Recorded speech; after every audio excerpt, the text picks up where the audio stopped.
மேஷ ராசிக்காரர்களுக்கு இந்த மாதம் உங்கள் தொழிலுக்கு சாதகமாக இருக்கும். 10ஆம் வீட்டின் அதிபதியான சனி இந்த மாதம் முழுவதும் 11ஆம் வீட்டில் தங்கி உங்கள் நிலையை பலப்படுத்துகிறார். உங்களுக்கான வாய்ப்புகள் இருக்கும் மற்றும் உயர் அதிகாரிகள் செயல்பாடுகளின் முன்னேற்றத்தில் திருப்தி அடைவார்கள் மற்றும் நல்ல பதவி உயர்வுக்கான வாய்ப்புகள் மிகவும் முக்கியத்துவம் வாய்ந்தவை. பணியிடத்தில் ஆதிக்கம் அதிகரிக்கும். ஈகோ பிரச்சினைகளால் மற்றவர்களிடம் மோசமாக நடந்து கொள்ளாதீர்கள். திருப்திக்காக வேலையில் கவனம் செலுத்த வேண்டும். இது உங்களுக்கு பல நன்மைகளை வழங்கும். வியாபாரிகளுக்கும் இந்த மாதம் சாதகமாக இருக்கும். 7வது வீட்டின் அதிபதியான சுக்கிரன் முதல் வீடான குரு மற்றும் சனி பகவான் பார்வை இருக்கும். வெளிநாட்டு விருப்பங்கள் மூலம் நிதி கிடைக்கும் வாய்ப்பும் உள்ளது.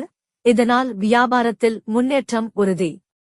மாதத்தின் 2ஆம் பாதி உங்கள் வியாபாரத்தை விரிவுபடுத்த சாதகமாக இருக்கும். 5ஆம் வீட்டின் அதிபதியான சூரியன் குரு மற்றும் சுக்கிரனுடன் சேர்ந்து மாத தொடக்கத்தில் முதல் வீட்டில் தங்குவார். மேலும் சனி 11ஆம் வீட்டில் இருந்து 5ஆம் வீட்டையும் குரு 5ஆம் வீட்டையும் பார்க்கிறார்கள்.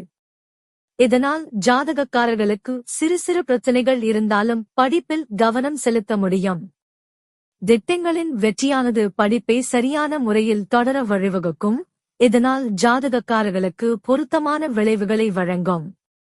10ஆம் வீட்டின் அதிபதியான சனி 11ஆம் வீட்டில் அமர்ந்து குரு, சுக்கிரன், சூரியன் ஆகியோர் முதல் வீட்டில் தங்குவார்கள். 2ஆம் வீட்டிற்கு அதிபதியான சுக்கிரன் முதல் வீட்டில் பெயர்ச்சிப்பதால் குடும்ப உறுப்பினர்களிடையே ஒற்றுமை ஏற்படும். ஆனால் நீங்கள் உங்கள் இயல்பில் கொஞ்சம் அகங்காரமாக மாறலாம் மற்றும் வெவ்வேறு குடும்ப உறுப்பினர்களை புண்படுத்தும் இது போன்ற விஷயங்களை சொல்லி முடிக்கலாம். 5ஆம் வீட்டின் அதிபதியான சூரியன் சுக்கிரன் மற்றும் குருவுடன் சேர்ந்து 7வது வீட்டை பார்ப்பார். காதல் விவகாரங்களுக்கும் உங்கள் காதல் துணையை திருமணம் செய்து கொள்வதில் வெற்றி பெறுவதற்கும் இது சிறந்த நேரமாக இருக்கும். காதல் திருமணம் நடக்க அதிக வாய்ப்புகள் இருக்கும். குரு மற்றும் செவ்வாய் கிரகத்தின் செல்வாக்கு மாத தொடக்கத்தில் திருமணத்திற்கு சாதகமான காலவரிசையை ஏற்படுத்தும். இதனால் உங்கள் துணையுடன் வாழ்க்கையில் இணக்கம் இருக்கும். முதல் வீட்டில் சுக்கிரன் இருப்பதால் துணையுடன் நெருக்கம் அதிகரித்து 7ஆம் வீட்டை பார்ப்பார்.